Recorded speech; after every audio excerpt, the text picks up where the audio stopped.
for the people. So again, I was in such a mood. And the doctor said, Jean-Claude, I feel a little bit tired and I will go out. I said, okay, let's go out. And we went out at the time. The two of you? Yes. But, you know, there were other people, you know, inside of the building. But, you know, this is surgery room. The surgery room, just only the doctor and I and the patient. And we got out. And there was another room, we call it triage room. A few minutes, they call me in. I said, Jean-Claude, we need you in. And I said, okay. And the doctor was out. Because he didn't want to go in because he was so tired. Now I went to the triage room. After 5 minutes, he would go out and shit. Myself, I did one thing. I just lift up my eyes and, you know, to look at the ceiling because that was hungry. No way for me, no, to prevent, no way to escape. Nothing I can do for that.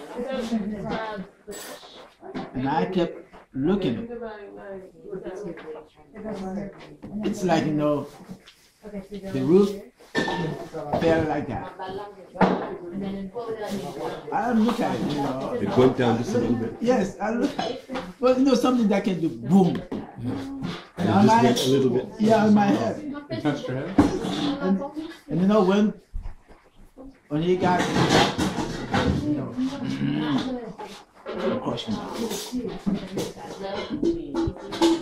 I told people that they couldn't believe that because this is something you did. But in my head, it split off. yes. And then while I was under the, you know, the ground, you know, or the rubber, you know, and I kept talking to God. I said, God, do you want me to stay where I'm at? Yeah, you want me to stay here, Lord? And I heard a voice saying that you could do something. Look, imagine that you are on the rivers, everything in the cover you. So I can't move. I couldn't move my leg. I couldn't move my arms. I couldn't do anything. And now you hear a voice saying that you know you can do something. I said, what am I gonna do?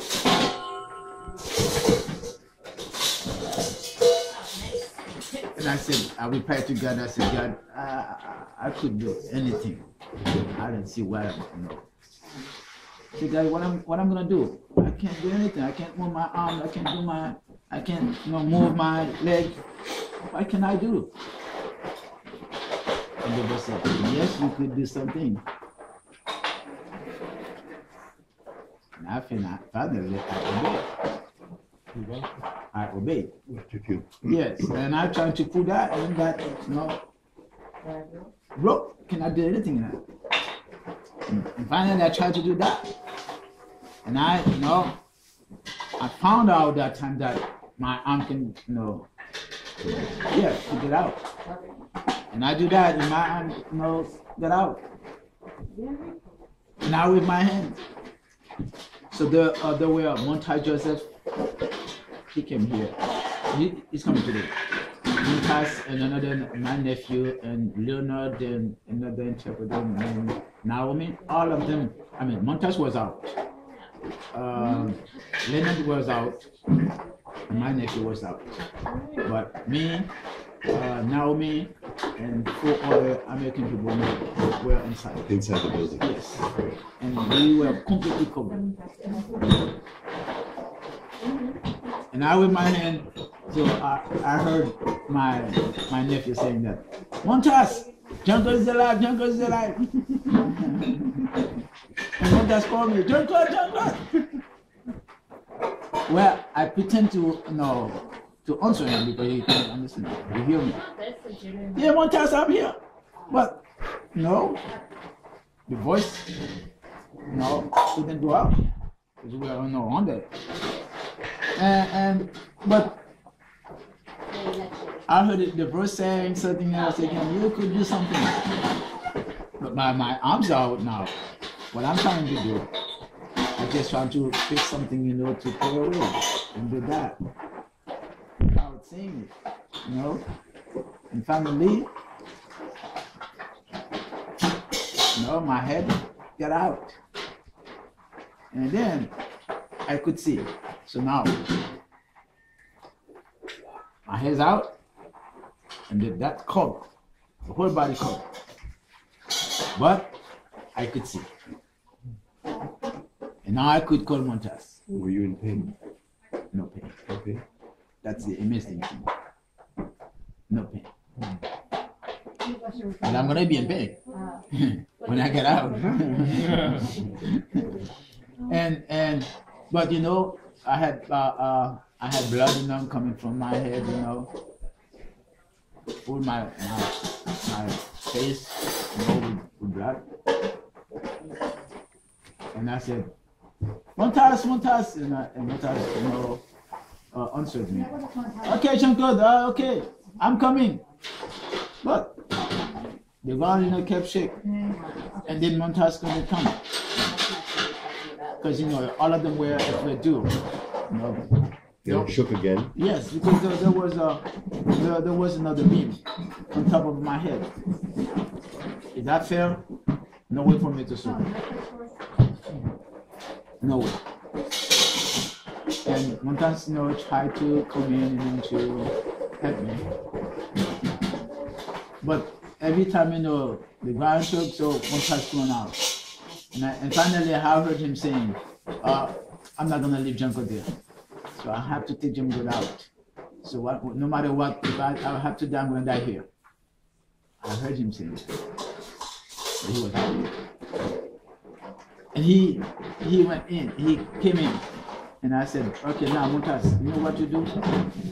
My leg, I couldn't move it. If you could do something, you know, trying to make a way so that I could move my leg, now you could go out. And I told him, but you know what? I didn't see what broke my leg, but I felt it. I said, Montas, there are two rocks, big rocks. Because I felt the rock.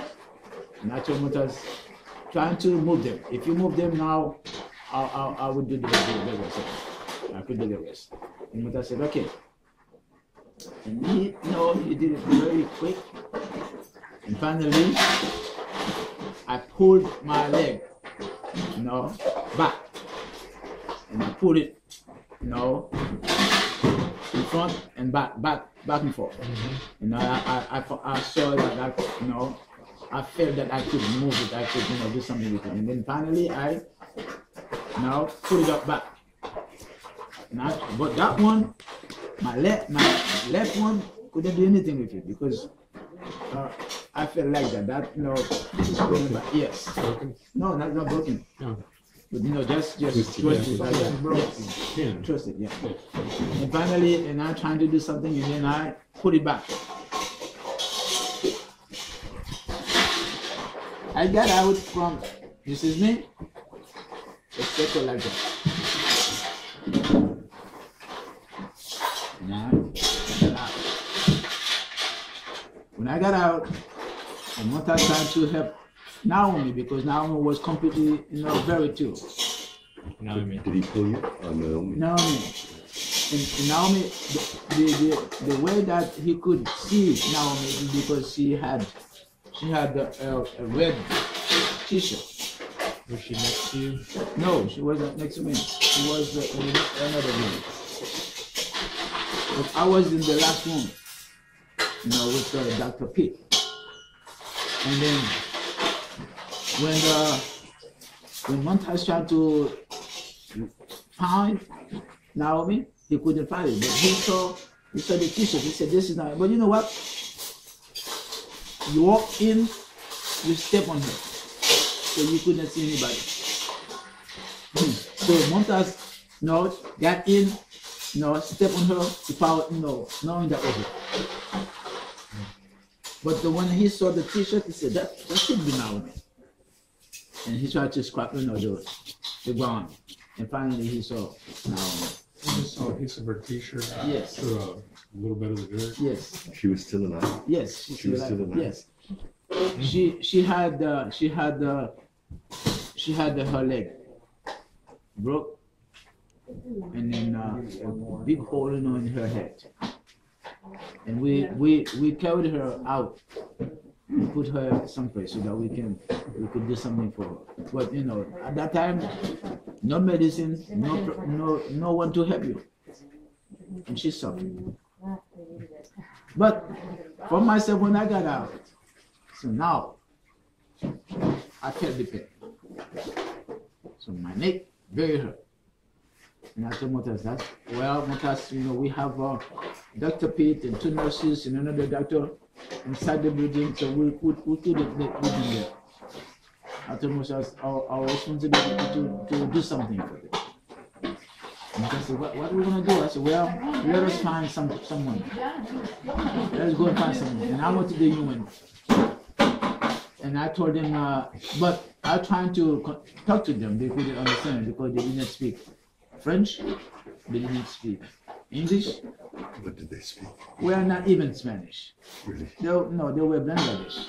Bangladesh? Yes. So they don't get it, no. But they heard one word, the American. I told them we had American, you know, under the ground, you know, the building fell on them. They said, what? I said, American, and I make, you know, like, how do you call that? Like sign language. Yeah. And they understood it. And I point my finger, and they went. When they got there, and they took them out. They were able to take them out? Yes. They survived. Well, 2 nurses, but they were alive. They were alive. This is in Port-au-Prince. This is here in Leogan. That happened in Petitgout.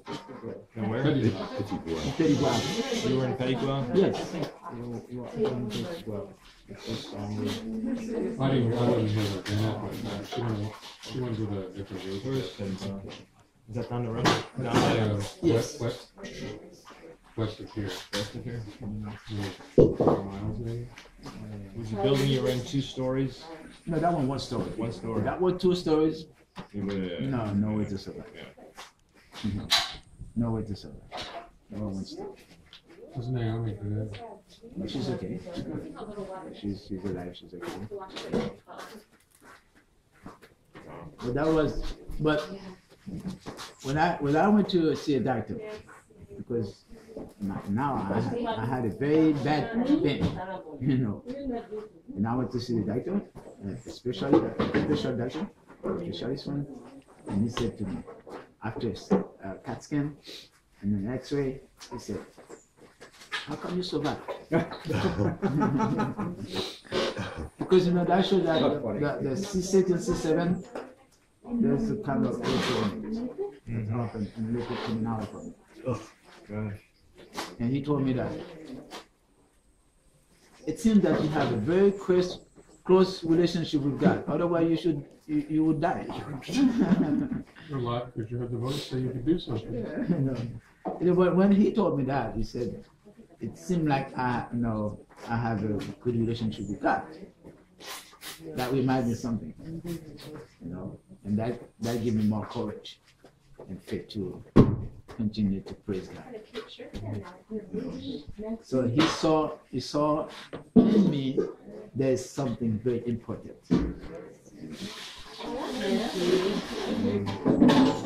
And I used to tell people that when you go someplace, people should see that you're a Christian.